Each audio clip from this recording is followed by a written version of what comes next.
మరో 48 గంటల్లో గ్రేటర్ ఫలితాలు రాబోతున్నాయి. ఎగ్జిట్ పోల్స్ తో గెలుపు అంచనాలు వచ్చేశాయి. నెక్స్ట్ స్టెప్ మేయర్ ఎన్నికే. బల్దియా పీఠంపై కూర్చునే మేయర్ పైనే ఇప్పుడు పార్టీలన్నీ ఫోకస్ పెట్టాయి. అసలు మేయర్ ఎన్నిక ఎలా జరుగుతుంది? ఎలక్షన్ ప్రాసెస్ ఏంటి? మేయర్ ను ఎన్నుకోవాలంటే కావాల్సిన మ్యాజిక్ ఫిగర్ ఎంత? Let's watch. గ్రేటర్ పోరులో ఓటింగ్ కంప్లీట్ అయింది. ఓట్ల తీర్పు ఈవీఎంలలో స్టోర్ అయింది. ఈ శుక్రవారమే బల్దియాపై ఏ పార్టీ జెండా ఎగురుతుందో తెలిసిపోతుంది. మరి వాట్ నెక్స్ట్? మేయర్ ఎన్నిక అన్ని పార్టీలు ప్రతిష్టాత్మకంగా భావిస్తున్న పదవి ఇది. మరి మేయర్ పీఠం దక్కాలంటే కావలసిన మ్యాజిక్ ఫిగర్ 108. ఈ బలం ఏ పార్టీకి ఉంటే వారే గ్రేటర్ విజేతలుగా నిలుస్తారు.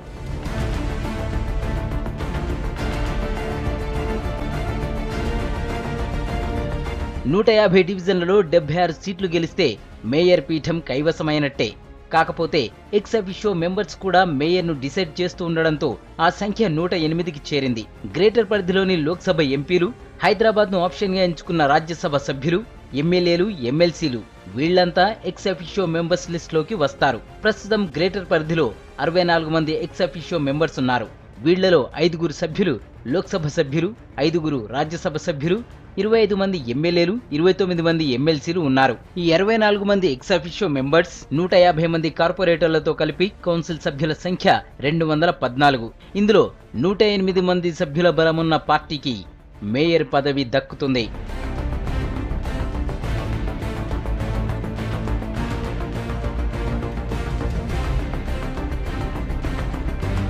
పార్టీల వారీగా చూస్తే టీఆర్ఎస్ కు 31 మంది ఎక్స్ అఫిషియో సభ్యులున్నారు. మ్యాజిక్ మార్క్ దాటాలంటే 150 డివిజన్లలో 77 సీట్లు గులాబీ వశమైతేనే మేయర్ పీఠం దక్కుతుంది. అంతకంటే తక్కువ వస్తే వేరే పార్టీ సపోర్ట్ తీసుకోవాల్సిందే.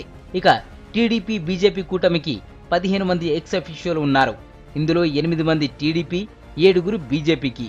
గ్రేటర్లో పాగా వేయాలంటే ఈ కూటమి 93 సీట్లు గెలవాలి. ఎంఐఎంకు 10 మంది ఎక్స్ అఫిషియో సభ్యులున్నారు. మేయర్ పీఠం దక్కాలంటే 98 సీట్లు గెలవాలి. ఇక 8 మంది ఎక్స్ అఫిషియలున్న కాంగ్రెస్ 100 సీట్లు గెలవాల్సి ఉంది.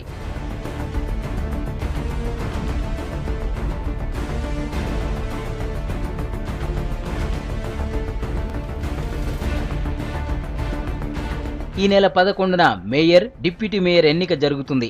ఈ రెండింటికి చేతులెత్తే పద్ధతిలోనే ఓటింగ్ ఉంటుంది. మొత్తం 214 మంది కౌన్సిల్ సభ్యుల్లో కనీసం సగం మంది హాజరైతేనే ఎన్నిక నిర్వహిస్తారు. ఉదయం 11 గంటలకు ప్రత్యేక సమావేశాన్ని ఏర్పాటు చేసి కోరముంటే ఎలక్షన్కు వెళతారు. లేకపోతే ఓ గంట పాటు టైం ఇస్తారు. అప్పటికీ సభ్యులు హాజరు కాకపోతే నెక్స్ట్ డేకి వాయిదా వేస్తారు. మరుసటి రోజు కూడా అదే పరిస్థితి కనిపిస్తే ఫైనల్ డెసిషన్ ఎన్నికల కమిషన్ తీసుకుంటుంది.